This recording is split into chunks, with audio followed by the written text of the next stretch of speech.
Wait for it, and we're live. Hey, all you crazy sci-fi and fantasy fans. It's time for your daily dose of shenanigans over here at the Blasters of Blades podcast.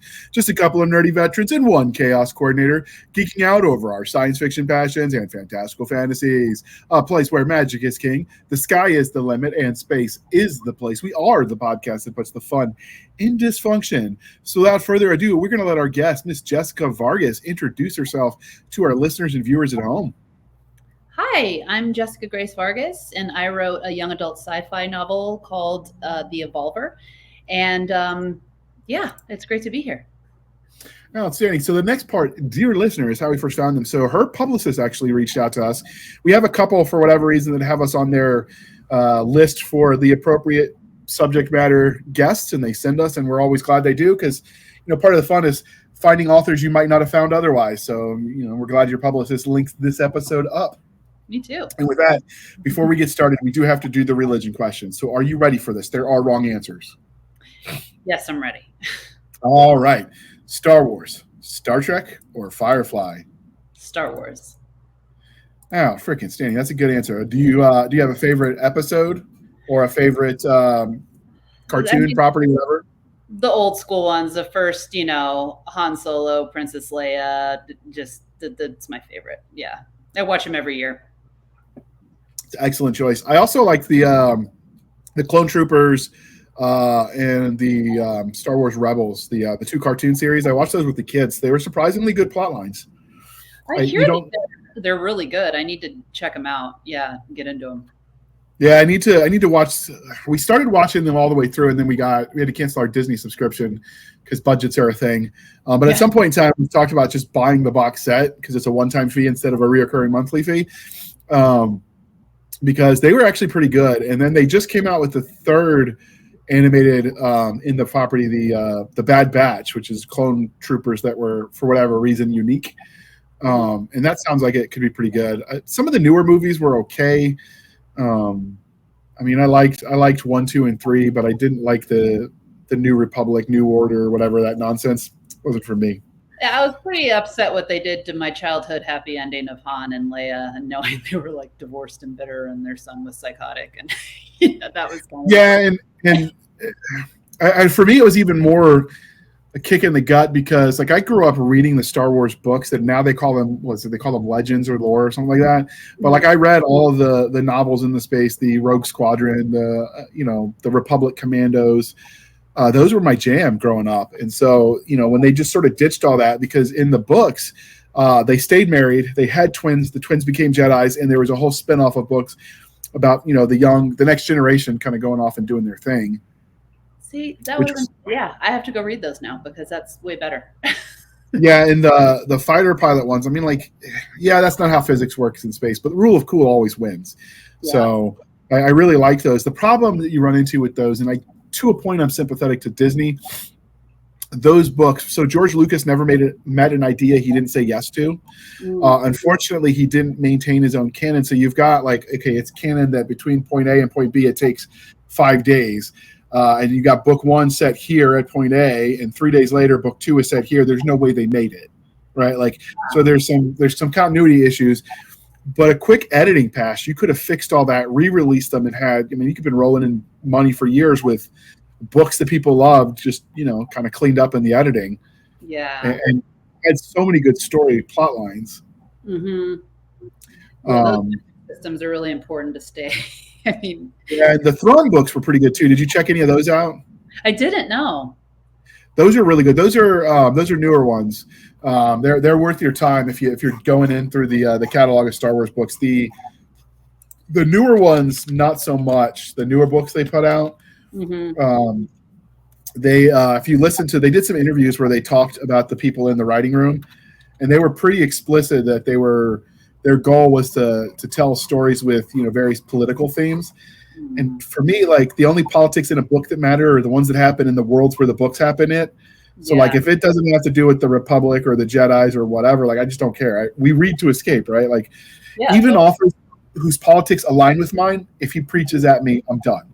Yeah, totally. I know what you mean. It's funny, we were talking about 1984 and how even both sides of the political divide are claiming And it's just that, like, that's kind of brilliant that both sides think that, you know, he was on their side. So that's kind of masterful, in my opinion.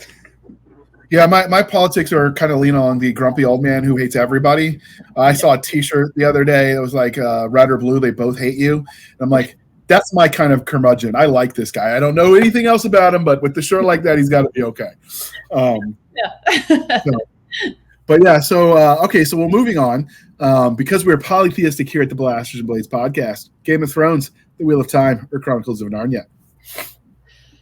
Oh gosh, for me, it's between Chronicles of Narnia and Game of Thrones. I mean, they're just, one's like the childhood, one's the adult. You know, yeah. Ugh. So for Game of Thrones, was it the books that did it for you, or the TV series? The TV series. But the books for Chronicles of Narnia were what did it for me. So yeah, the movies that they've made out of the Chronicles of Narnia, there've been a couple of the adaptations. They're kind of hit or miss. They're not horrible. And if you know nothing about the books, they were fine movies in their own right. But as far as faithful adaptations, not so much. I'm one of the rare ones who can separate the various mediums. So like, I can separate the comic book version from the print version from the TV version, and just accept that they're different. Because like, obviously, you can get away with some more outlandish descriptions in print than you could on the big screen, because you're limited by budgets and technology. Like, there's a reason that it was the forehead ridge of the week on Star Trek, and it was because budgets were slim and you wanted to make them look alien, but only so much. Yeah. And so like there are limitations with the screen. That less so now that we've got the the green screen and all the animated versions with CGI. There we go. I love the practical things that they did on Star Trek because of budget that I now think are genius, that were just because they were short on time and money or whatever. So yeah, and then surprisingly, some of the older stuff like holds up. Like, did you see Jurassic Park when that came out? Yes.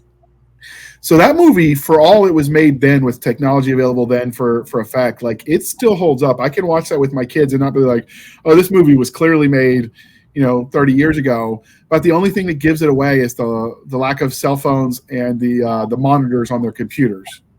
Yeah, true. Yeah. I mean, other than that, it aged very well. Yeah. So. So good. All right. What about Game of Thrones? So is it do you generally like the grimdark, or was there something else that drew you to the Game of Thrones? Game of Thrones, I just love the dragons. I mean, really, the dragons they were my favorite part. And I just, just like the storyline of Jon Snow, I really love too. Just the world building was amazing. And I think that when you're building worlds like that and you can keep people engaged and keep people understanding, I thought it was also kind of genius that, at the beginning of every episode shows you the map of what they're talking about. I don't know. I just love that show. I thought it was super cinematic, and they were really able with the technology to be able to make you feel like that world was real. I don't know if you've seen it, but there's something going around about if Game of Thrones would have happened in the 80s, and it's like super lo-fi, but it also kind of works oddly enough. But yeah, I loved Game of Thrones. I also think that it was genius storytelling. I mean, for television, that none of the characters were safe, that they killed like Ned Stark immediately. Like, I didn't think you were allowed to do that on television. Like, so that was kind of genius, I thought too. Just how none of your characters were safe, like Red Wedding, like all of that. You just, you never knew. You can go too far. Like, I mean, if you're going to kill people, you kind of want to make it mean something, and let us care about them if you're going to do it. But if you kill everyone we care about, like, that's a problem too. That is, yeah. Like, and I use the perfect example of. It's like bad, yeah. But yeah. Have you seen Serenity? I haven't, no. Okay, so that is the 2-hour movie that wraps up a lot of the plot lines from Firefly.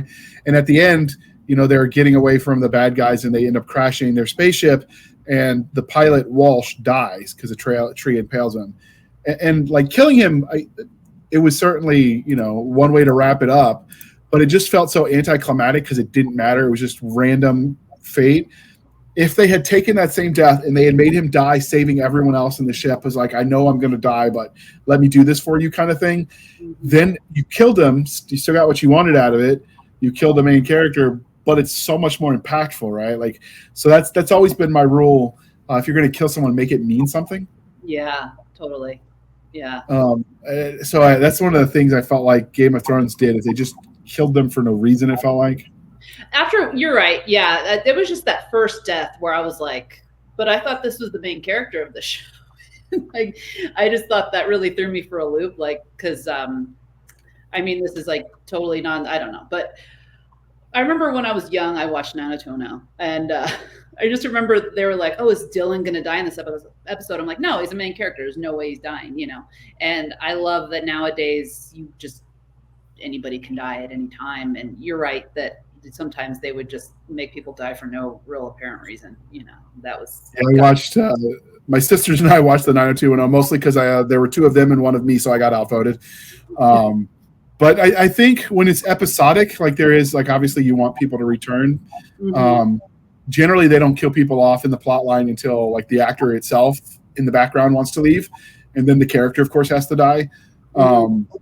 So there is that expectation that they're safe. I do think that it's one of the changing trends in literature is that, you know, people were more willing to kill some of the main characters, and George R.R. Martin certainly did that. I prefer hopeful stories. Like, I don't mind a dark setting if there's light at the end of the tunnel. Yeah. I just don't want the light at the end of the tunnel being the train that's about to run me over.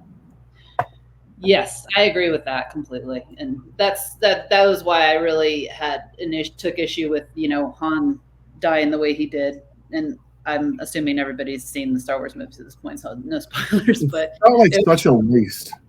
Yeah, it's like they survived all that. Their reward is that they get to live happy, you know, like happily ever after. And even if they don't, just let me think that they do, you know. But that's my thing.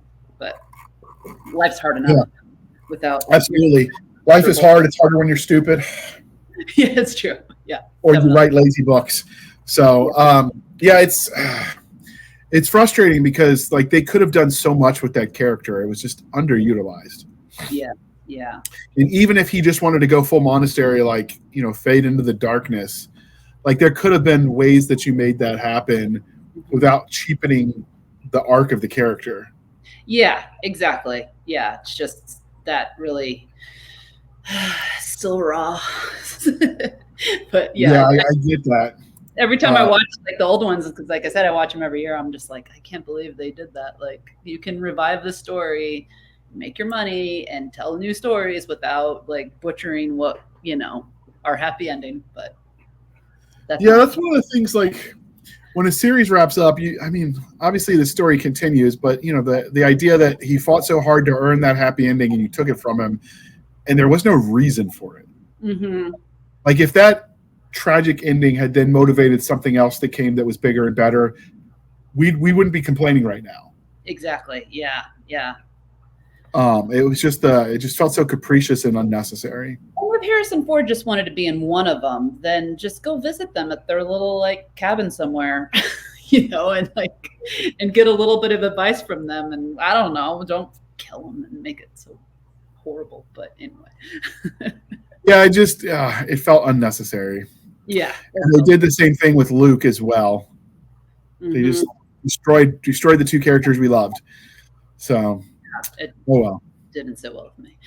All right. So one of the crying shames of adulthood is we stop asking each other the important questions. So we are going to be bringing that back. So what is your favorite dinosaur? I mean, T-Rex. I love the T-Rex, and I just love the arbitrary rule in Jurassic Park that he can't see you if you sit still. I don't know. I just love it. It's like genius to me. I think some of that is the changes that they made to the dinosaurs, because they weren't like, it wasn't a true T-Rex in the Jurassic Park movies. It was a hybrid. That was what came out later. So I think they get away with it because we don't know, obviously. Like that movie, we still thought of them as lizards, and now we know they probably had feathers like birds, right? And so I think some of that is they just were guessing and it was a cool trait. And their get out of jail free card was everybody was part frog because of the DNA they needed to mix. Yeah. I was going to ask you, I was like, I don't even know. Is that like a legitimate thing that they like, you know, how would they ever be able to know that? You're right. So, yeah. Yeah, we're going to see more breakthroughs, I think, in the not too distant future, only because they have recently found an intact egg. I mean, obviously, it's not going to be Jurassic Park viable or anything, but they're going to be able to learn from it because it's more intact than anything else we've seen. Yeah. So I suspect that will change kind of what we know and what we think we know. Mm-hmm. We will see, though. Yeah, that's incredible. Yeah. All right. And because we are civilized human beings here at the Blasters and Blades podcast, we are no longer knuckle-dragging troglodytes. Coffee or tea, and how do you take it? Coffee, black. Okay. So no cream or sugar, nothing ever? No cream or sugar. I used to put a lot of cream and a lot of sugar, and then I decided to switch to black. And yeah, so I don't know. I just drink black coffee. I don't know why. It's like very serial killer of me, but. Yeah, my stepdad tells me when I grow up, I'll drink my coffee black, which I've actually, sadly, I've started to do mostly because the calories are a thing. And once you hit 40, it's like, they don't fall off so quickly anymore. Mm-hmm. But yeah, I prefer the cream and sugar. I make my coffee twice as strong, so that way it's still strong coffee, but also lots of cream and sugar. Well, now it's just cream, but cream has sugar in it naturally. So. Well, years ago I did Weight Watchers, and to know that like I could have breakfast or I could have the cup of coffee the way I was drinking it, I was like, oh, okay, maybe I should try switching to black. And then yeah, it kind of stuck. But for me, the wake up was when I was working at Starbucks while I was in grad school, and we had one of the ladies. Like I knew that nothing that she was having because it was a mocha. They used to do a caramel mocha, so it's all the caramel and all the mocha. So it's like 2 cups of calories worth in one drink. It's delicious. I used to love it too. But she was like, "Oh, but low fat milk," and what's the calories on that? And I'm like, "Well, first off, lady, just go for gold at this point. Like, you're not like." But so she wanted me to look it up, and we had a book in the back, so I brought it forward and I'm flipping through and getting her drink calories. And when I saw what it was, I just without thinking, I opened my mouth and I was like, "Holy crap, lady, you're drinking a Big Mac." And then I'm like, oh shoot, I should not have said that. But like it sort of made me realize that a lot of the drinks that I like, liquid calories are where you'll damage yourself every time.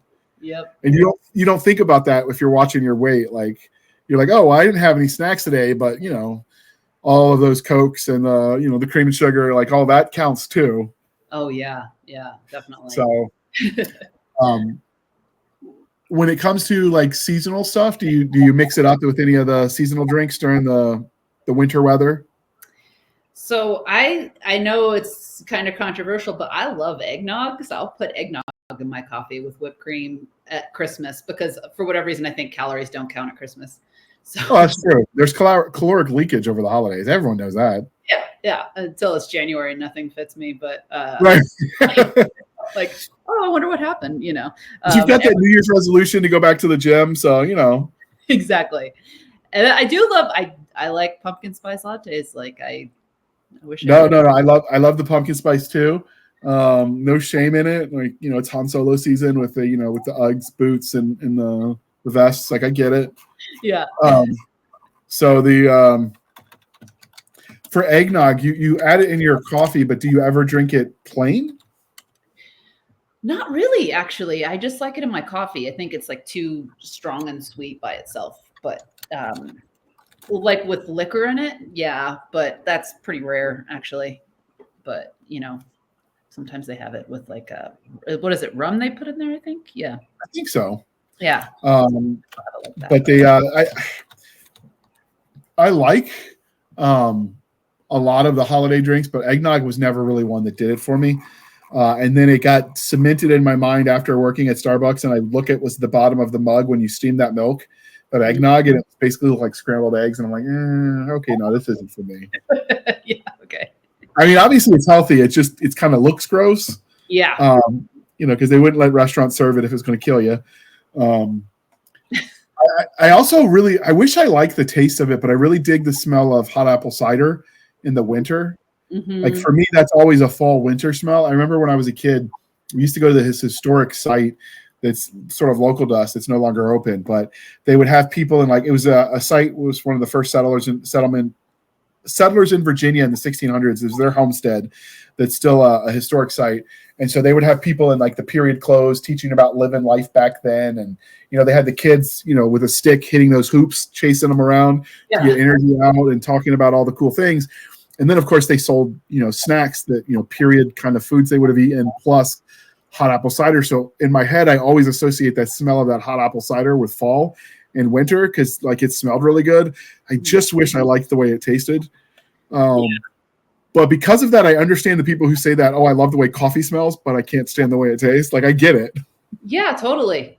I'm actually not a big apple cider person either, but I agree with you that it like does make you feel like it's fall and it's like a cozy drink. But yeah, I think it's the cloves, cinnamon, and cardamom smells kind of you associate with that time of year. Yeah, definitely. Look at me sounding like I know what I'm talking about when it comes to food. Like, wow, do you make it? I'm on a journey to learn how to eat healthier. I realized years ago we were in 2016 there was the 100th year anniversary of some of the stuff that was happening in World War I, and my youngest is special needs, and he was like, "Oh, did you know them, Daddy?" I'm like, "First off, kid, how old do you think I am?" And then I'm like, "Okay, kid is literal." So I paused the screen on the doughboys in their woolen uniforms, and I pulled up a picture of me in uniform, hold it to the screen. I'm like, "Look at how they were dressed. Look at how we're dressed. Like the uniforms aren't even the same. This was way before my grandparents were born." And he looks at it and he goes, "That's not you, Daddy. That's half of you." And I'm like, "Oh, crap." And then since then, I've been on the slow journey of getting back in shape. And so I realized about a year and a half ago, you can't outrun a bad diet. And so I've been, I signed up with a nutritionist, took a bunch of classes. I've been taking some cooking classes, which has been fun. And I've realized, which is surprising, you can get the same meal at a restaurant and make it at home, same portions and everything. Generally speaking, the one you make at home is about a third of the calories.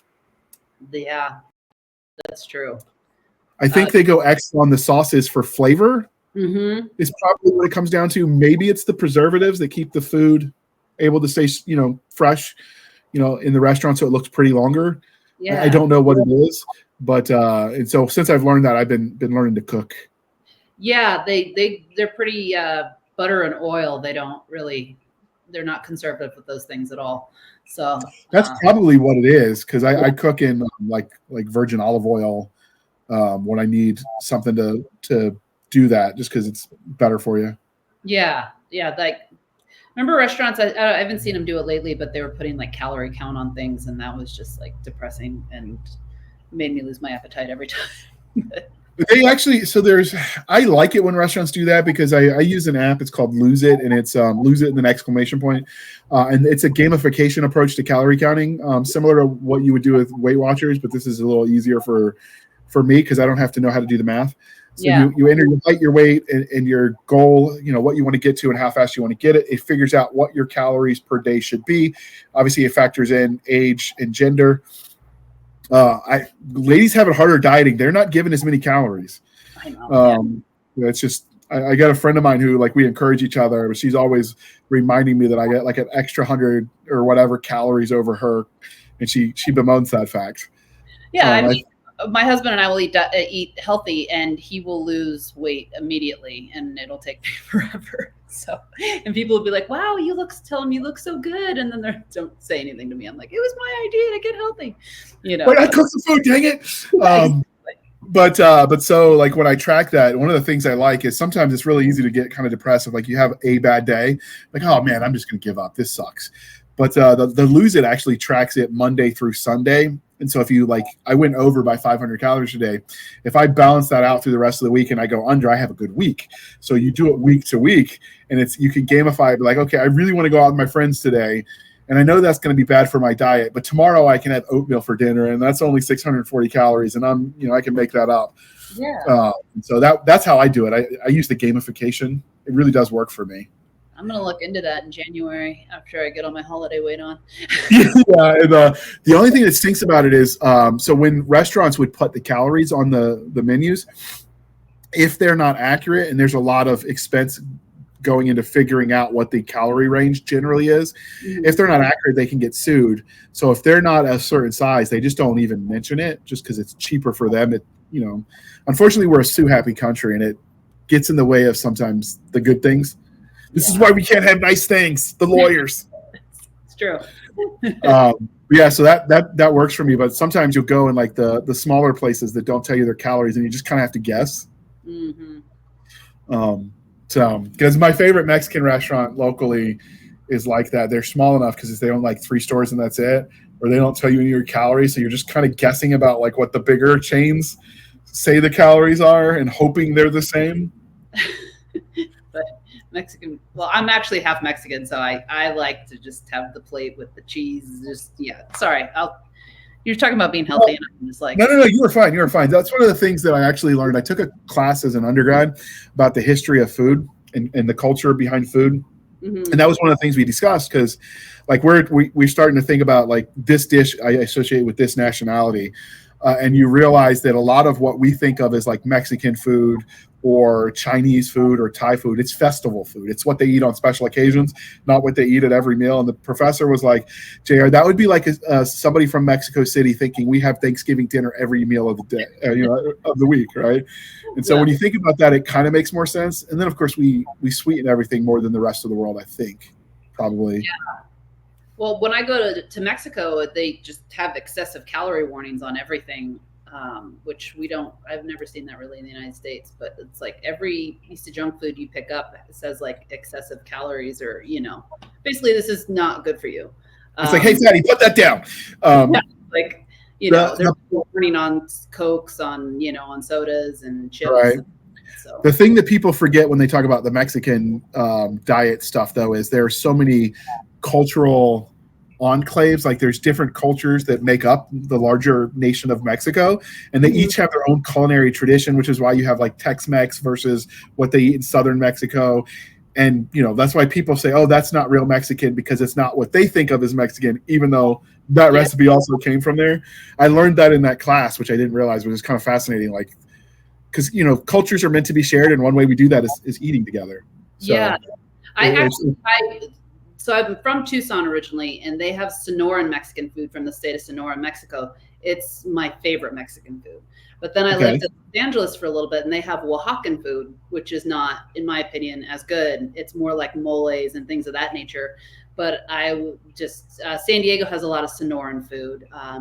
So that's my favorite kind of Mexican food. But yeah, like that it's broken down regionally and everything is, So what is Sonoran food? The ones that I really like, I think they generically call it Tex-Mex, but it's the fresher white rice with like the grilled chicken and the flavors, as opposed to the really heavy stuff. Yeah, I mean, I guess that is literally from Texas. My Sonoran food is more, it's the heavy stuff. It's like the beef lard and, enchiladas, sauce, that kind of stuff, red chili. But that's not inherently bad for you. The sauce is where you can get yourself in trouble, but that really just depends on what's in them. Because I think that they use a lot of lard in a lot of the cooking. That makes sense. But if you're gonna make it yourself, you could cut that part out and make it, not bad. A little bit healthier, yeah. That's the cool thing about the Lose It app, is I can enter a recipe I make up. So if I alter a recipe, I enter it that way and I just save it, and it will calculate the calories based on the changes. So like I have some of the, I grew up in the South, so like grease and fat is kind of as a staple in the diet. Yeah. And so like I've been cutting that out, and I can like know, okay, when I do this way for the chicken, it's, a third of the calories or whatever it is, and you can track it that way too, which is kind of cool. It is funny when you start cooking healthy, when it's like you put like a tablespoon of something versus what you usually put, which is like the whole bottom of the pan with oil. And, when you start measuring that kind of stuff, it's always like, oh, I didn't know that I was doing that. I was putting so much. Yeah, and you find, like, I used to make the joke about the worst part about going on a diet is all the food that you get rid of food with flavor was the joke.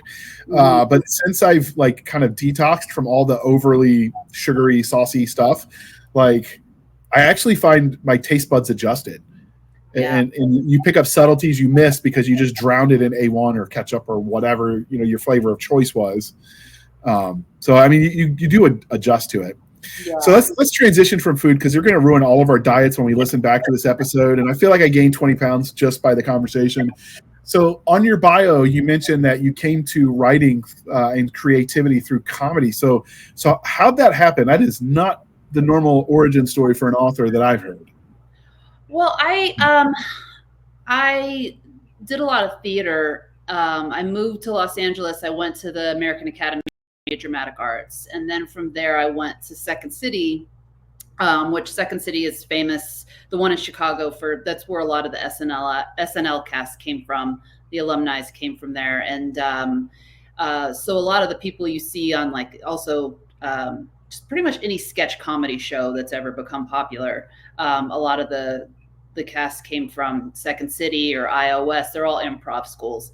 So I went to the improv school in Los Angeles, which is an interesting place to go to it, because if I would have gone to Chicago, which is the main stage, that's where people who are truly passionate about improv go.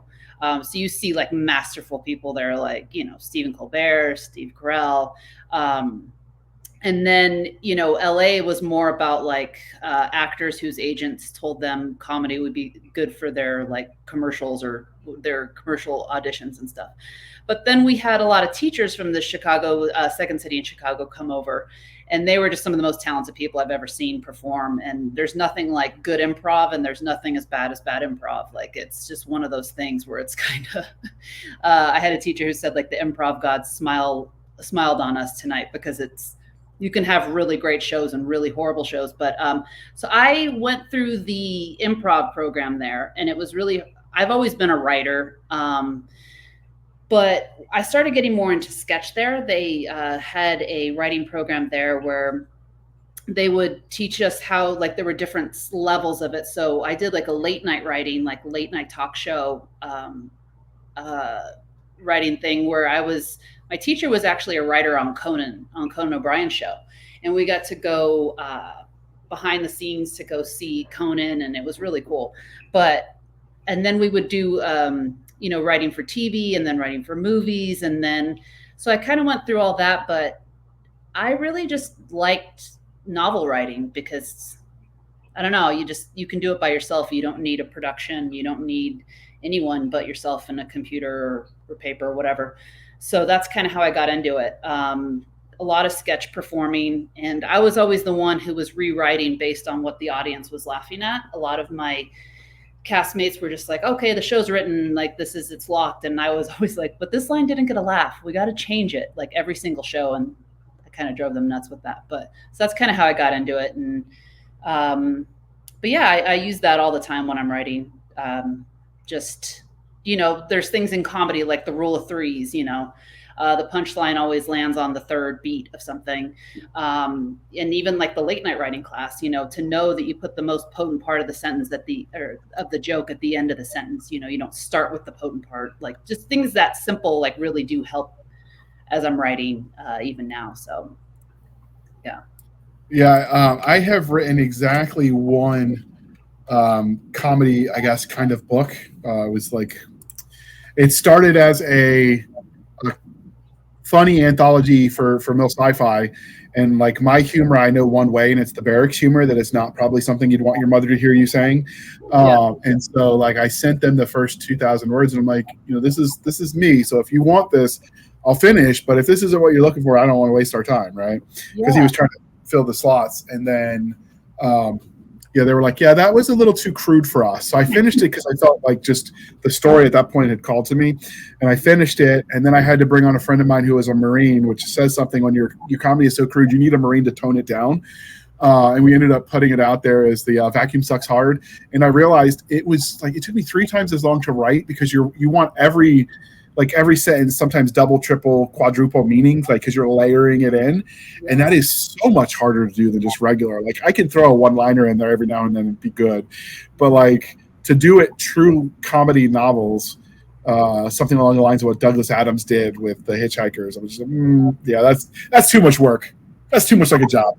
I know people are like, why don't you write comedy? I'm like, because it's too hard. It's just like, and I like, you had said earlier that you like hopeful stories. Like I do too. And I think that part of the thing that keeps, I don't know, I hate super depressing stories where it's like, look at what an artist I am. I'm just like saying how hard life is. It's like, nobody needs you to do that. We all are well aware. Like I'd rather go and get hope from someone.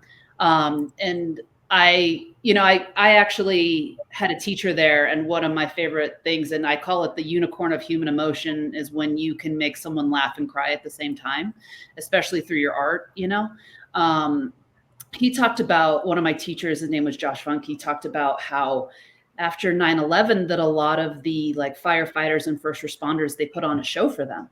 And he just said he would look and see all these like big tough like firefighters and policemen like out in the audience, and they were like had tears streaming down their face, but they were laughing too. And I was just like, wow, that's just incredible to be able to do that, So so comedy though is I like comedy with emotionality in it, not just like slapsticky stuff, but comedy that can kind of make you think and feel and all that too. So. Yeah, the USO tours came through Iraq when I was there, both tours. And so when I was the second tour, I can't remember if he's one of his names, he was a congressman asked because it's his given name, and the other name, he was a comedian. I don't know if it's Al Franken or Stuart Smalley as his professional name when he was doing the comedy, but he came and he did, what's that? It's Al Franken, yeah. Okay, he came and did a comedy bit in the USO tour, and we had just come off a mission, and things had not gone as we would have hoped. So we had fluids on our bodies that they didn't think were sanitary, so they were going to kick us out. They weren't going to let us listen to the comedy show. Like we had literally just got off a mission where we lost some people, and we're like they were doing the USO tour. I'm like, yeah, we could all use a laugh right now, like just to get out of our heads, and they wouldn't let us in. And Al Franken happened to be out there smoking. And so he heard that, and he snuck us in backstage to listen. And then afterwards we went to the AFES they would sell pizza and that kind of stuff through companies that had contracts. And so he took us over. I can't remember what the pizza place was, but he bought us all a pizza and like just sat there and drank coffee with us. And I remember he bought us, what was it? Green Bean Coffee, which is a coffee company that's on military bases overseas. And he just sat and talked with us, and like I realized how powerful comedy could be in that moment, because like we weren't dwelling on the bad stuff. We were just having fun, and he was making us laugh. Mm-hmm. So yeah, for whatever people, I know people don't like him about his politics. I know people got really mad at him with the whole Leanne Tweeden thing, but for me, he's always the guy who made us laugh when we wanted to cry. Yeah, it's a superpower, I think, and it's like one of the few things that we have power over as humans, if we can, like. I don't know, when the bastards are getting us down, to be able to laugh and to be able to make a joke in that moment is, I don't know, it's kind of a superpower, I think. So absolutely. Although I will say hats off to you on doing improv. I took in high school, I had to take I was 1 credit short to graduate early because I was leaving high school early to go to boot camp so I could make it to my college in time. And so I took a theater class that was all improv. That was the class. And I remember a couple times where like me and one of my buddies, we actually got kicked out of the class because, they wanted stream of consciousness first thing to come to your mind for the improv. And apparently they didn't like the first thing that came to our minds. And so they were like really mad at us. I'm like, oh, that's dangerous if you truly tap into your inner thoughts, if your inner thoughts aren't politically correct. Because I do think like I'm an artist. I love artists, but I think that we can be a little self-indulgent sometimes, like when they try to make you do exercises like that, it's kind of funny to me. Like we went to an acting class and it was like a free one. So we could like kind of see if we wanted to pay money to be in the class. And like, they turned out the lights and everybody was like moaning. And my sister, they were like, okay, we're leaving now. This might be art, I guess. I don't know, but this is weird to do in a room full of strangers. So that's so funny though. Yeah. I can see that. Absolutely. That would be weird. Sometimes, they get in love with the smell, their own, well, whatever. Sometimes they take themselves too seriously. But yeah, having written that one, like I would never want to do that again. I think it also doesn't sell as well as a standalone. People want comedy mixed with the rest of it. Yeah. Yeah. So were you always like you were interested in the comedy side of things and the performing, but were you always into writing even before that, or is that something you discovered during the process? I always wanted to write a book. When I was like 23, sorry, my cat's meowing. When I was like 23, I had this, I had read all these books and I was being really hypercritical of them. And I kind of felt this voice on the inside say, do you think you can do better? You know? And so I like took it as a challenge and realized immediately how hard writing is. But I kind of took a break from it and kind of did like the film and television thing, or tried to break into that. And then kind of just came back to novel writing. But yeah, there's comedy in it for sure. What I love most about comedy and putting it in my writing is I love rhythmic dialogue. So I feel like a lot of the dialogue is rhythmic because of, the stage training and all that kind of stuff. I think that having that rhythm to your dialogue is really important to me. So, but yeah, so I lived in LA for a long time, and this book actually had some film interest attached to it. And so it got kind of like caught up in that for a little bit. And then, I just kind of I got kind of obsessed with it. And then during the pandemic, I rewrote it. So that's the book that I have now, but I've also written scripts and like for movies and TV and stuff too. So with the film thing, is that something that you sought, or did they come after you? It was one of those kind of, because when you're in LA, everybody knows somebody who knows somebody type of thing. So my friend's husband worked at a production company, and they actually wanted to produce it and turn it into a movie. And then for whatever reason, I was given the legal advice not to do that because I would basically have no say in anything. And at that point they wanted like final say over the manuscript too, which was something that kind of scared me a little bit. But so I ended up signing a different deal that just kind of never went anywhere. And then when the rights came back to me, I just decided to rewrite it. And yeah. Nice. All right. Well, we're going to pause for a moment where we're going to shamelessly shill for the man. This is the worst segue we've ever done, but we got lost in the weeds, and that's my fault. And then when we come back, we will talk about the book in question. But first, we're going to shamelessly shill for the woman. In a world where magic is controlled by law and government, mages are both coddled and persecuted. Corey Monroe knows she isn't a mage, and her best friend is. Reality isn't always what you know. If you are looking for an urban fantasy with found family, an education-based magic system, and evolving storylines, try My Luck by Mel Todd, book 1 in the Twisted Luck series. Available exclusively on Amazon. All right. Thank you for sticking with us through that commercial interlude. So I'm going to pull up the book cover for you, dear listener. And so, Jessica, can you tell us like where the premise of this novel came from? I've always been obsessed with aliens. I think it's because I'm from Arizona and they're just kind of part of our world here. I also really hated high school. So I thought it'd be really interesting if I just kind of always wanted someone to come tell me that like I was in the wrong place, that there was a huge misunderstanding, I didn't belong there, and so that's kind of what happens to my main character. But she is an outcast and she has some kind of otherworldly powers that she assumes she inherited from her father, whom she's never met, but she's desperate to find.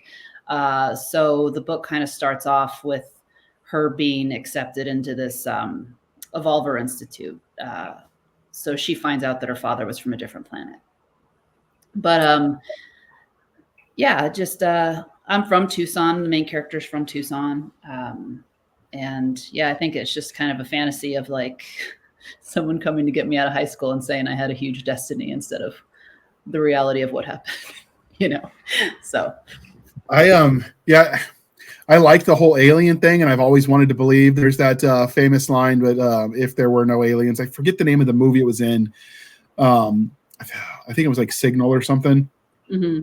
And the line of the punchline of that section of the dialogue was, if they're not, it would be an awful waste of space. It's Exactly. like we're the so I've always dug aliens. I've liked the Roswell myths. I've loved the Area 51. Mm-hmm. I thought it was hilarious when they had the storming Area 51 situation going on. I even hosted an anthology on it, thinking it was going to be the Woodstock of our generation, so we'd be rolling in the loot, and the FBI went and got in the way of that, so nobody bought the anthology because they shut the event down.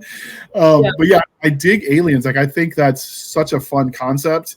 I remember for me, and I don't know if you heard this in the news, but a couple years ago, the College of Cardinals, which is the group that sort of advises the Pope in the Catholic Church, and it was the newspaper article on CNN about it, had a discussion about, like, if they find life on other planets, like, what does that mean for the faith, and how do we determine if they are brothers and sisters in Christ, and thus, we can't do anything to them, or they're space cows and we can eat them.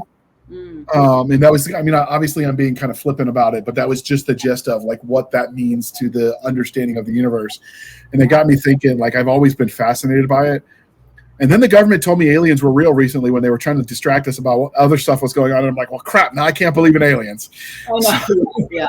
But yeah, there's something to be said about just the space of the universe and So have you thought into the Fermi paradox, since you're into the ideas? No, I haven't even heard of that. So the Fermi paradox is, somebody did the math, and they were like, based on their formula, there should be X number of habitable planets that have alien life on it, and we have never met them. Why?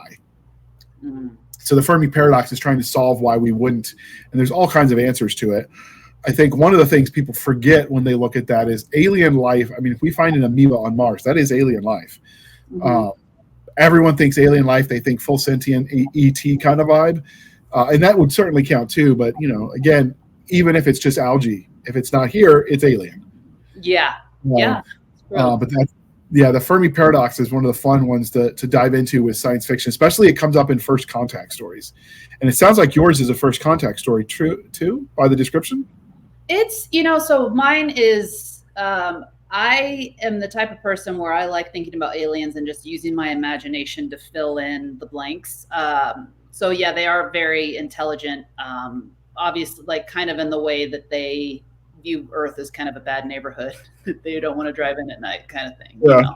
And it's just that, I think it's just kind of just my belief in general is that you don't try to have an intelligent conversation with someone who's not on that level or who doesn't understand what you're talking about. And I think that that's kind of where they're coming from, is like, if they do exist, and I believe they do, I don't have any proof. I don't, I couldn't tell you all, like, but just from my gut feeling, which doesn't count for much, I guess, is I do think that there is intelligent life out there.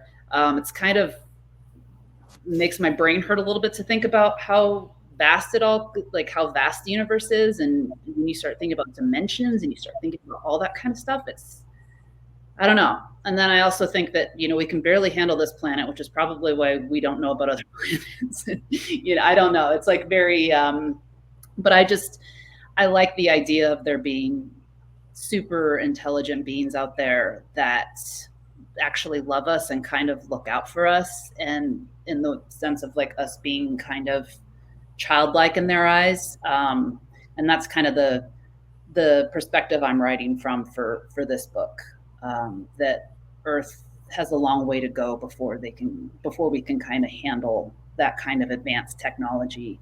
And, all these theories that are happening on Earth, I mean, they kind of fascinate me. I don't go too deep into them because I'm afraid I'll never come out of them. But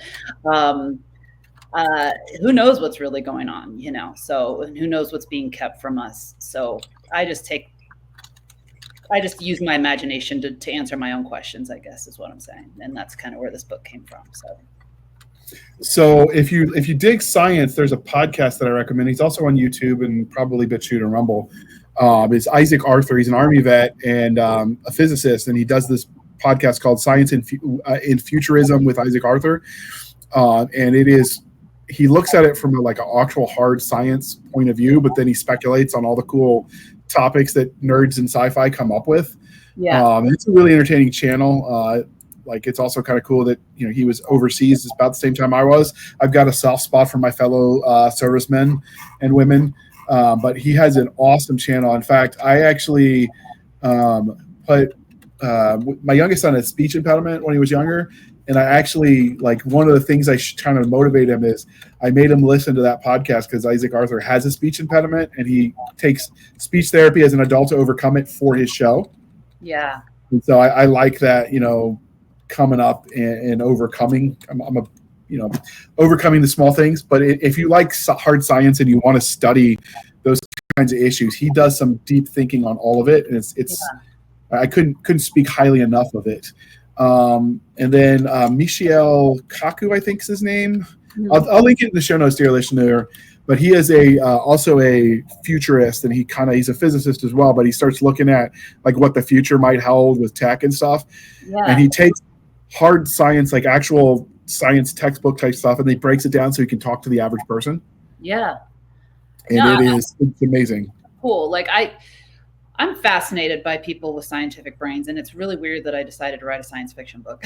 But I am coming at it more from like a fantasy angle. Like I break the law of the speed of light law because I respect it, but I also want a present day science fiction story. And so that's like the suspension of disbelief that has to come in a little bit, but then I like have nothing but respect for like, The Martian and those kinds of like hard, like, even though, he takes liberties, it's still a respect there, I think still. Yeah. I really appreciate, when people are able to do that. Mine's a little bit more fantastical, I think, or, just relying on that suspension of disbelief. But when people like, I'm definitely not an astrophysicist, but I just love the idea of like, I don't know, there being another world out there that we can access now instead of in 2 billion light years, that kind of thing. So. Yeah. And real astrophysicists would make my head spin. Yeah. There is I can't remember her name, but I can picture her face. There's a female who also is an astrophysicist, actually, who does a YouTube channel where she breaks down the science. I like those channels that'll like break it down for the average person. Mm-hmm. I want to say her name is Emily something. I'll link to that in the show notes, dear listener. And once I get the links after the show, Jessica, I will email them to you so you can have them. But there's a whole lot of really good content out there for people that are interested in these kind of topics to get nerdy with. Mm-hmm. I like the ones that break it down Barney style because I kind of need that. Yeah, I need it. I mean, so. I like something I refer to a lot in the book is just like how as humans we're kind of linear thinkers, and I think that an advanced species and like even learning about dimensions and stuff like that, it hurts my brain because it's genius, and it's fascinating to think about. But when people can. So what's that? That gets to an interesting question. When you talk about alternate dimensions, do they count as aliens if they're from a different dimension? I don't know that anyone ever talks about that one, but it is definitely. Well, if they're using it for travel, you know what I mean? Like if you've listened to like Tom DeLonge of Blink-182 talk about it, how he thinks that like, we're being visited like from different dimensions. So that's an interesting question. I mean, I don't know. The vastness of space is pretty intimidating. I mean, when I think about humans trying to find life out there, like I'm talking about like sentient life, it's going to take too long but thinking about dimensions and stuff is fascinating to me, but it also hurts. Me too. But I grew up with you remember the show Sliders? Yeah. So like that's the kind of stuff I watched as a kid. And then of course you got Stargates, which is not quite alternate dimensions, but the idea of traveling to places outside of your own, that really speaks to me. So I dig it. Yeah. And I just looked it up, dear listener, so you can, and it'll be linked in the show notes, but the female astrophysicist who has the YouTube channel, she breaks it all down in layman. Her name is Dr. Becky, and she's on YouTube. And then I linked to the Science and Futurism with Isaac Arthur as well, who's also on YouTube. Those are definitely worth your time if you want to get to know more. and we'll go from there. So before we're going to dive back in, we got distracted with aliens because that's a fascinating subject all in its own right. Yeah. With the story that you wrote, the Evolver, if a parent is listening and they're like, is this for my kid? What would you say the age range of this novel was? 14 to 18. Okay. Yeah.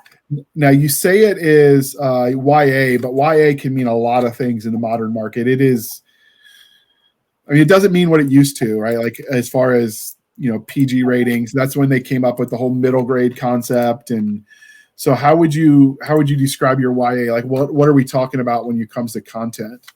I would say just from like a film rating standpoint, like a PG-13. So there's, some curse words. There is a love scene. It's not like a super spicy love scene or anything, but those are the big things. And there is some violence. Not a whole lot of gore or anything, but definitely, some blood and stuff. So. Okay. Well, there you go. That's the answer. So if you were going to give an elevator pitch to this story to sell someone on the novel Evolvers, what would it be? It's a coming of age story, basically set on a different planet. It's about a girl looking for her place in the world, looking for a sense of belonging, and she happens to find it on a different planet. And it's got a lot of there's strong friendships in it. There's a love story in it. There's found family in it. It's basically just a coming of age story set on a distant planet. So hero's journey, all that. Yeah. Now, is it technically a hero's journey or a heroine's journey? Because obviously those are two different story types.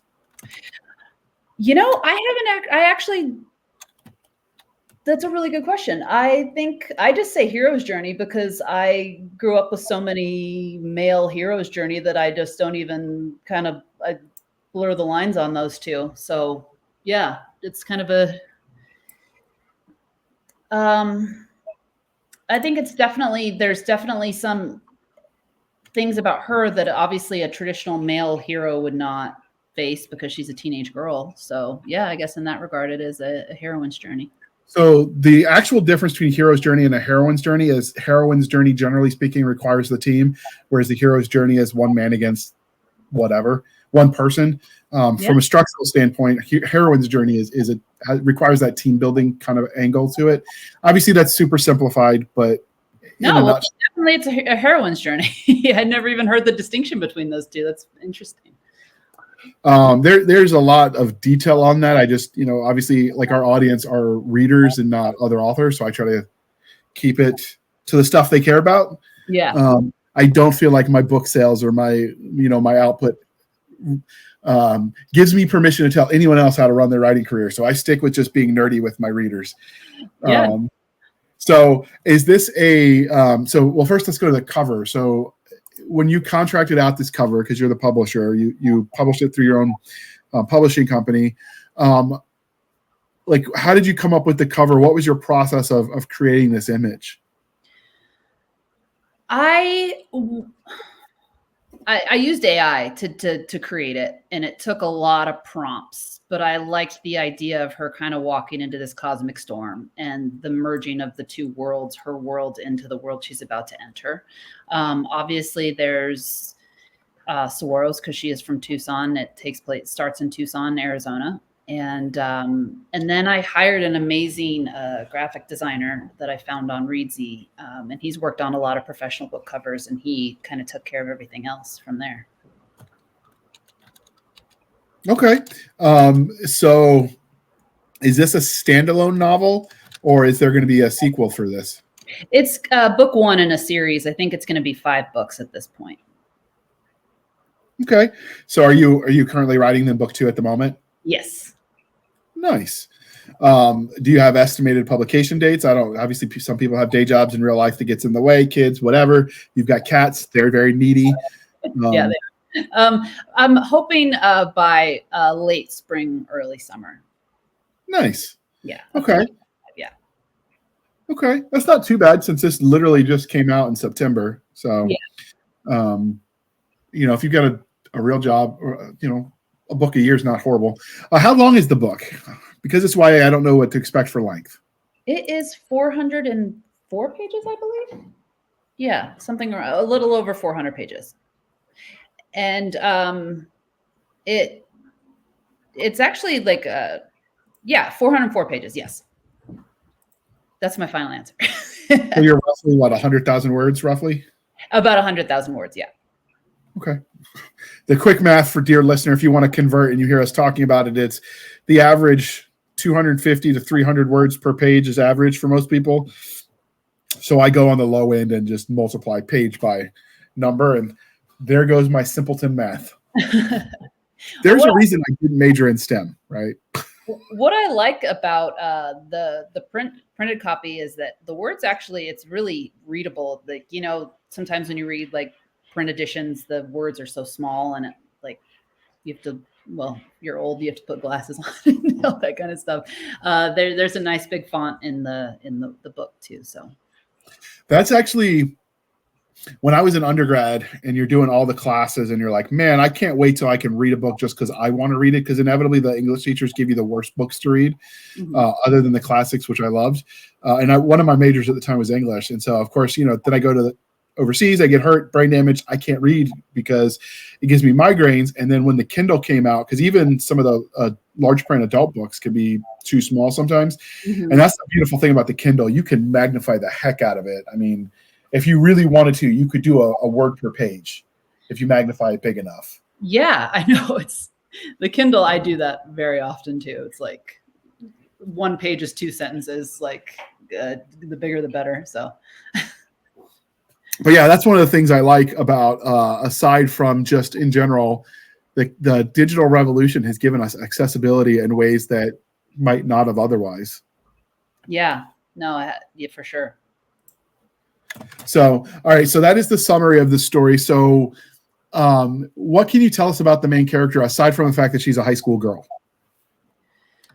She was born with otherworldly powers. So she can feel what people are feeling, and she can see, if she really kind of focuses, she can see the speed at which things vibrate. And so she is kind of learning how to use those alien powers, even though nobody's teaching her. She's really connected with nature and things of that sort. And then, so she can like summon objects, and she can also bilocate. She can send her consciousness to other places. But the caveat is it has to be a place she's been before. So she can do a lot of fun eavesdropping and sneaky stuff with that. Some kind of like remote viewing type stuff. And then I'm trying to think of what else. Yeah. So she's just really good she's definitely like the type of character where strange things happen when she's angry or sad or, you know, things of that nature. That is definitely not a power you would want to give to a young boy, the remote viewing, because you can tell like there would be all kinds of shenanigans abusing the hell out of that. Oh, I didn't. Yeah, totally. I didn't even think about that. Yeah. So how did you determine, like, you know, just from a creative side of the house, how did you determine what powers you wanted to give her? Some of them, well, it's told from a narrator that sticks mostly with Kennedy, or that's the name of the character, Kennedy Neff. I don't ever stray too far from her. I mean, every scene has her in it. And I wanted her to be able to go to other places and to kind of be able to tell what's happening in other scenes. But in order to do that, I had to kind of come up with the remote viewing, the bilocating is what I call it. So that was just kind of a practical thing. I thought I wanted her to feel what people are feeling, because I'm an empath, and it's not a sexy thing to be. It's really kind of annoying. To constantly be worried about people's feelings and to kind of be feeling people's energy and that kind of thing. So she has that, and it's really a nuisance for her because, you know, she doesn't just get to be mean. She can feel like the direct impact of her being mean. She can feel when somebody's being bullied, what that feels like, you know, so it feels like it's happening to her. And I thought it was more important for her to be able to feel what people are feeling versus reading their minds, because as I say in the book, people's minds are full of thoughts that don't belong to them, but their feelings are uniquely their own, so in that way, she's really emotionally intelligent. But yeah, I thought that was more unique than her being able to read someone's mind. And then just, cool alien stuff. I mean, being able to summon objects and connect with nature and stuff like that. It kind of fascinates me. So I like that it's the powers that I think are, that's a cool way to do it, and they're so unique that you actually did for more practical purposes. You just wanted to be able to keep from the right point of view. Well, yeah, I mean, instead of like beam me up, Scotty, they can dematerialize, and that's just because I hate writing transitions. So, there's some lazy writer things that I did, but yeah. I take it. So did you have trouble like coming up with creative ways to use her power, or was that, because that's one of the things you see when people have whatever, insert X power, like, and then they use it in the kind of predictable, boring ways. And part of the fun is when you see authors create these unique powers, like using them in a unique way. So is that something that you spend a lot of time in, or did that just kind of come naturally to you? It's kind of hard because there's really nothing new under the sun. So I think my biggest challenge was like, I've already seen that, I've seen that, and I think that was the hardest part for me, is just to accept that, like, okay, this is a different story. So it's different, but instead of trying to like reinvent the wheel, just trying to make it do the same thing with, in a new way, I guess is what I'm saying. So yeah, I thought about it a lot. So the Evolvers, basically their mission is to evolve primitive planets. And so there's a lot of her just having to work on herself, which I think is unique, and get over her own human limitations. And kind of learning, she's trained how to use her power in precise ways instead of like just angry and things exploding, that kind of thing. So, yeah, I put a lot of thought into that. And then just how much you want to use them, because you don't want to overuse them. And yeah. Okay. That's one of the things is, I'll give you an example of someone who's like a metal bender. Okay, of course they're going to like bend metal doors or spoons or whatever, but nobody ever thinks, there's metal in blood, and that means I can control blood. Like, to take powers and use them creatively. I like to see people who don't take the obvious, like, they get creative with the way to use them. I really dig that. So I appreciate that you were doing it that way. It's kind of interesting that it came about as you just trying to solve the issue of, I want her point of view, but I need her to be in more places than she could be in. Yeah. Yeah. Consciousness is a big thing in the book. I mean, it's something I'm really fascinated with, and, giving technology consciousness, which is, there's like an evil army that has consciousness, and it's kind of fascinating to me right now with AI and stuff and all that kind of, so it all kind of ties into that too. Okay. When you created this character, did you expect it to go all the places that you did with her powers, or was that something that kind of shocked you in the writing process? It actually did shock me. I mean, I won't say what happens at the end, obviously, but the ending kind of shocked me. It's a story about her also finding her identity. And so I think that what's interesting about Kennedy is that she's an insecure teenage girl who just overlooks how talented and special she is because of all of her human insecurities, And so when she finally gets to a place where she can kind of accept her excellence and accept, her work ethic, and accept that she's a kind person, and accept, start actually liking herself, which is something she has to learn how to do. I think that's when she's able to really access, the full breadth of her powers. And that was really fun to see that, the more kind of in alignment she becomes, the more powerful she is. Now, did you when you did this, did you keep the setting all on Earth, or do they actually physically leave the planet? They physically leave the planet. And so my kind of loophole is that they're super advanced. They're like, technology is thousands of years ahead of ours. So in thousands of years, humans will find out how to travel the universe in quick ways. So that's kind of my cheat that I created for myself. No, it's not cheating. That's part of the tropes that everyone loves about the genre. So, Yeah. Did you, like, since you trained from the dramatic arts, when you were writing this, were those efforts to keep those kinds of concepts of what's dramatic in your mind when you were writing, or did it kind of more, was it flow state, just stream of consciousness for you? I think I kind of try to hit those dramatic points, definitely. I like a lot of drama in my writing. I like a lot of drama in music. I just like drama, like even the music I write to, the best is dramatic music. So yeah, I do definitely try to add those dramatic scenes for sure. Okay. Obviously, we talked about the main character because that's the point of view for everybody. Do you have any secondary characters that like speak to you specifically? Her roommates that she makes really fast friends with, they're pretty funny, and they kind of have that Fab Four type of relationship, like Sex in the City or like Golden Girls, which was really fun to write. And just to know their banter back and forth is a lot of fun. And so you've got like the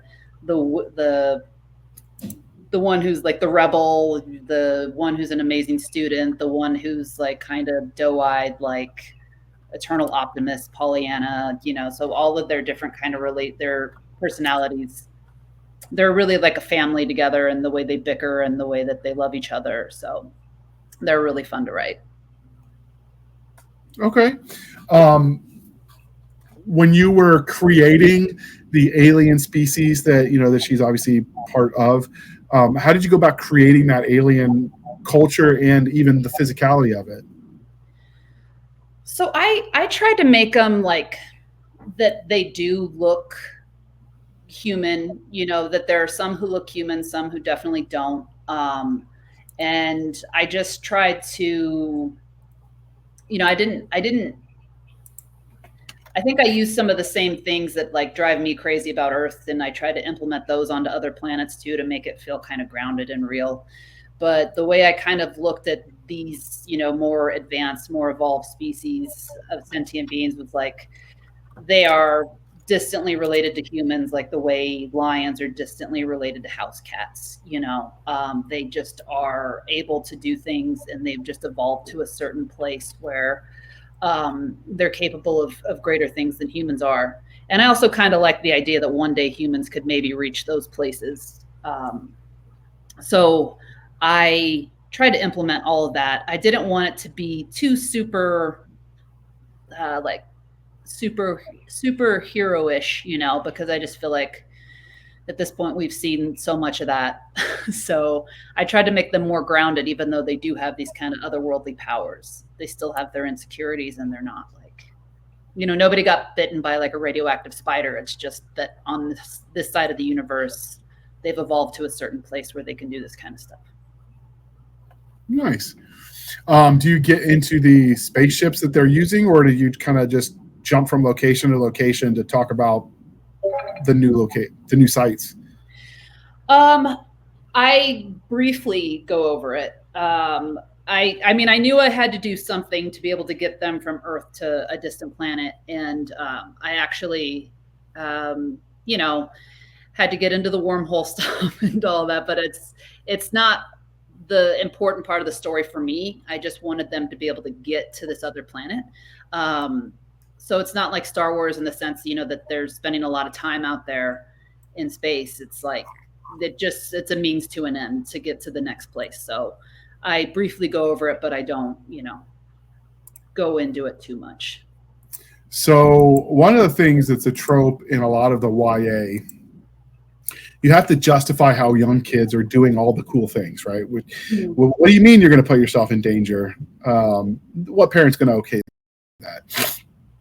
So a lot of times they just kill the parents. They fridge the parents because, well, you've got no one to tell them no now. So how did you handle the parental angle here to give this young woman the room to have her adventure? So her mom, she was raised by a single mom, and her mom is just like constantly behind on bills and sleep, and she's just exhausted. And she also has an older sister that was like a year older than her. But her mom met her father in San Diego, and they like shared a romantic weekend together and never saw each other again. Her mom's name is Roberta, and her mom really struggles with seeing how much her daughter is struggling. And selfishly, she wants to keep Kennedy safe where she can, on Earth and all this stuff. But she has to make that impossible decision as a parent to like let her child go, become who she's meant to be. And it's a really agonizing decision for her. But she ultimately lets her child go to fulfill her destiny. So you went with all the emotions and didn't take the cheap way out. Okay. Yeah, no. That's the drama part. Is that something you're going to come back to potentially in later books? Obviously no spoilers because, you've got 4 more books, you think. Is that something you plan on revisiting? Yeah. I mean, she's able to contact her mom every now and then. But her mom, first of all, her mom said no, but because Kennedy was recruited into this institute, and her mom said no, like flat out, like, you're crazy if you think I'm letting you take my daughter. Like, and, it's interesting that, you have a military background because I think about that. Like if you were saying goodbye to someone who was going to serve their country, like how agonizing that would be as the family member, that those goodbyes are just horribly sad, and you don't know when you're going to see your loved one again. And so I didn't want to cheat that. That's like a really tough thing, that I wanted to have that moment of like, this is brutal, and so they definitely have that moment. But yeah, it's going to be something that's revisited. I think Roberta's definitely just trying to do the right thing as a parent and letting her child grow and shine. And, she's trying to give her a life that she can't have on Earth, basically. But she has to be unselfish in that and let her go, which I think is probably really hard for a parent to do. So, yeah, I can't imagine that would be difficult. So with this story, obviously, like you put Kennedy, I believe was the character's name, through a lot of really, really not nice stuff.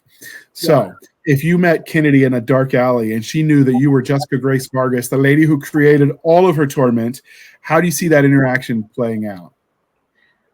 I think eventually she'd thank me, but not right now. Probably not right now.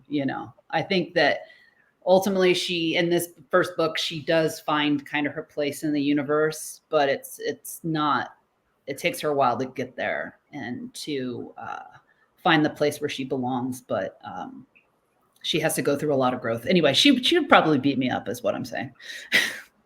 Okay. So if you're going out, it's going to, obviously we don't want spoilers, so we're going to kind of start wrapping this up with a fun question. But if you could take your character, Kennedy, out to a meal, what are you guys having? Ooh, well, there's a restaurant in Tucson called EG's that has these like frozen fruit drinks, and Kennedy stops there on her way out of town. So I think we'd go to EG's and have they have the best ranch fries too. So that's have you actually eaten at this place? Yeah, too often. No. Yeah. Okay. Tucson,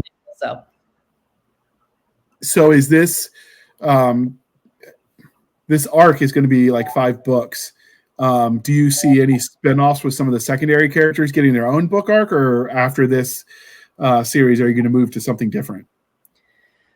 There's a story that I'm working on, a TV show that I wrote that I might actually turn into a book because I just kind of want to explore these characters.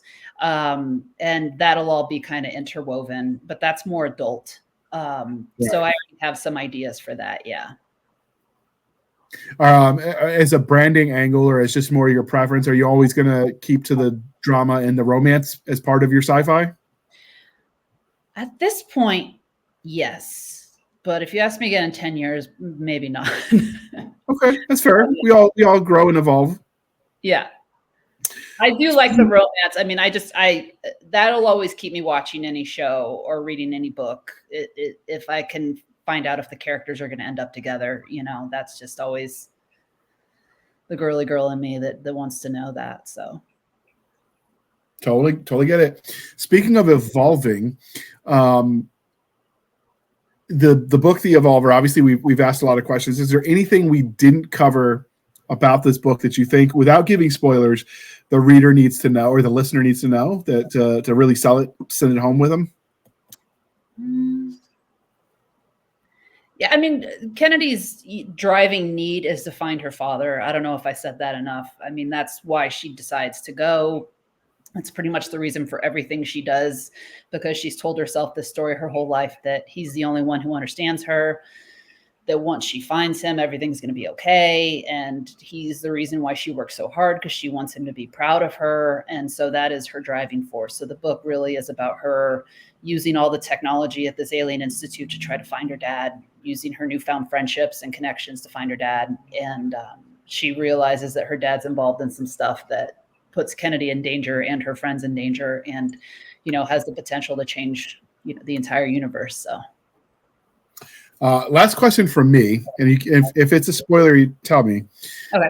Does she open up to her sister or her Earth friends about her powers, or is that something she has to keep to herself?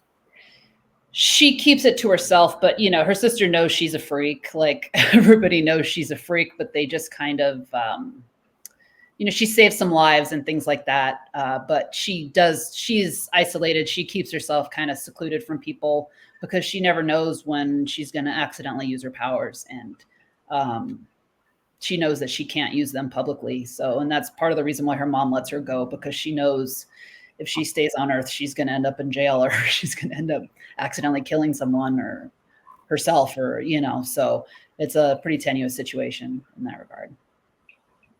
Okay. And as we bring this puppy home, how can listeners and viewers, if they want, well, first off, this is the part, dear listener, where I should remind you to please be kind and speak your mind on the reviewing platforms. Your reviews help the right readers find the right book, and that is especially important with debut authors like Jessica.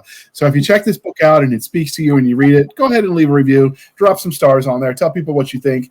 And remember, you are talking to other readers and telling them why they should like the thing. So, if you do that and other people buy it, you motivate authors to keep writing in the series that you know and love. So it's a win-win, people.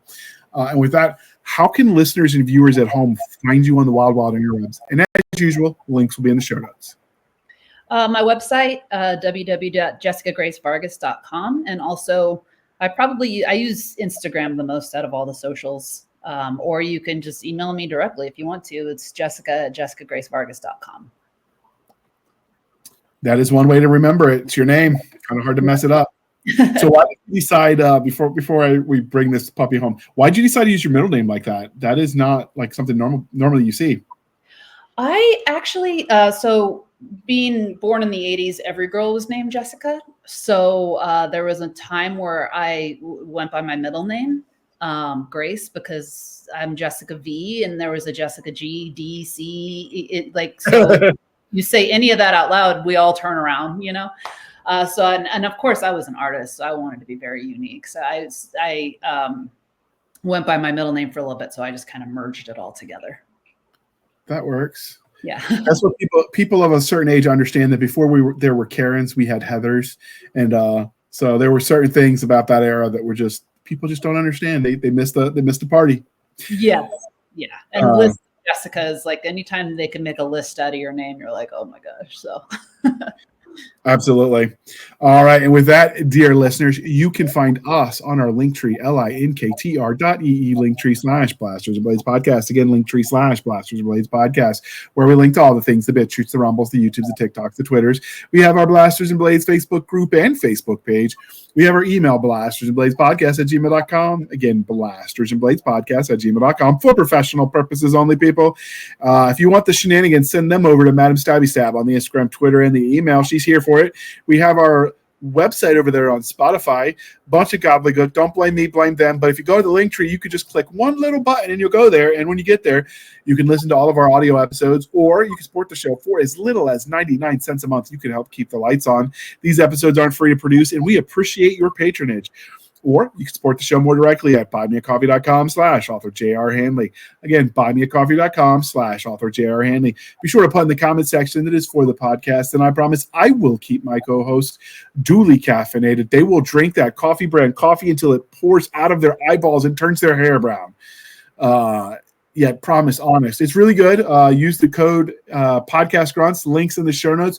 You get 10% off. We get a little bit of kickback. It's a win-win. It is an American company, so they roast the plants here. It is not a plants. They roast the beans here. It is not a drop shipping operation, and you can help keep local businesses afloat, which is a good thing. Shop local. I encourage that all the time. They will mail to anywhere in the United States. If you are overseas and you can't buy the coffee brand coffee, I still encourage you, shop local. Find a local brewer, find a local roaster. It's good for the environment. It's good for your economy. It is a win-win, people. That is my soapbox, and I will climb down from it now. And with that, I will say thank you for spending some of your precious time with us. For my crazy co-host, I am J.R. Handley, and this was the Blasters Blaze podcast. We'll be back next week at the same time, where we'll indulge our love of nerd culture, cheesy jokes, and all things that go boom. All right. Thank you for coming on, Jessica. This was a lot of fun. It was. Thank you. I learned a lot. And we'll have to invite you back for some of the panels so you can get nerdy with us about aliens and stuff. Absolutely. I'd love to. All right. And with that, I'm going to hit the end button. People, wait for it. Wait.